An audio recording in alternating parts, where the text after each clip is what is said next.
Bonjour, je suis José Muro de Ski Market et nous allons parler des raisons pour lesquelles nous devrions utiliser une semelle personnalisée dans la chaussure et non la semelle d'usine de base. La première chose à faire est de déterminer le type d'empreinte que nous avons.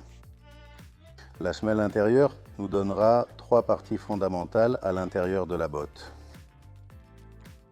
La première va fermer tous les espaces à l'intérieur de la chaussure, de sorte que nous allons soutenir toute la plante du pied en soutenant toute la plante du pied.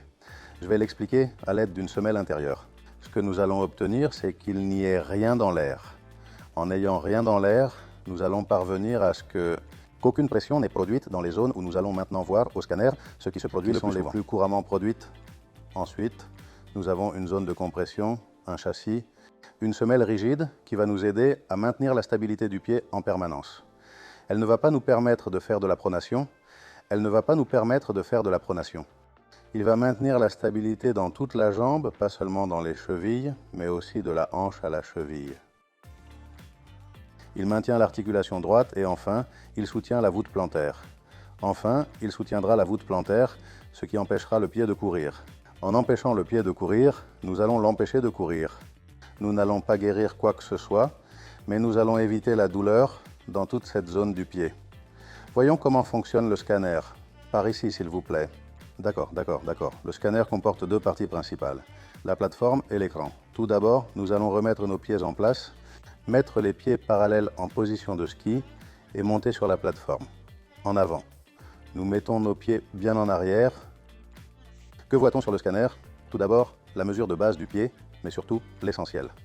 Et ce qui est le plus important pour nous, c'est l'endroit où se produisent les pressions.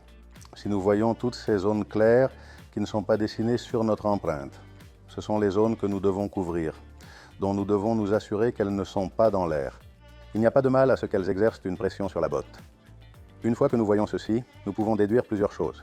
Mais l'important est de savoir quel type de pression et où nous devons sauvegarder cette pression.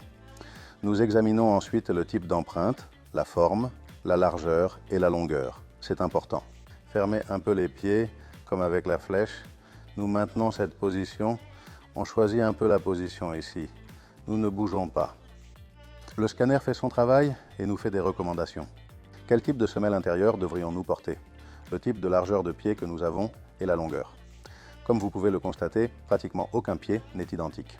Ils sont toujours asymétriques. C'est un peu la raison principale pour laquelle nous devons porter une semelle. Il s'agit d'une semelle de base qui vous permettra de comprendre ce qu'est une botte. Qu'est-ce qu'une botte? Lorsqu'elle sort de l'usine, elle ne peut rien tenir. Elle ne peut s'accrocher nulle part. Et nous avons le type de semelle que nous avons déjà vu avec un châssis rigide de base. 3 frites. C'est ce qu'on appelle notre gabarit conformable qui servira ensuite à fabriquer le moule et qui ressemblera un peu à ceci. Si nous regardons ceci, nous dessinons toutes les zones du pied, où elle s'appuie, comment elle s'appuie et où nous devons soutenir l'empreinte.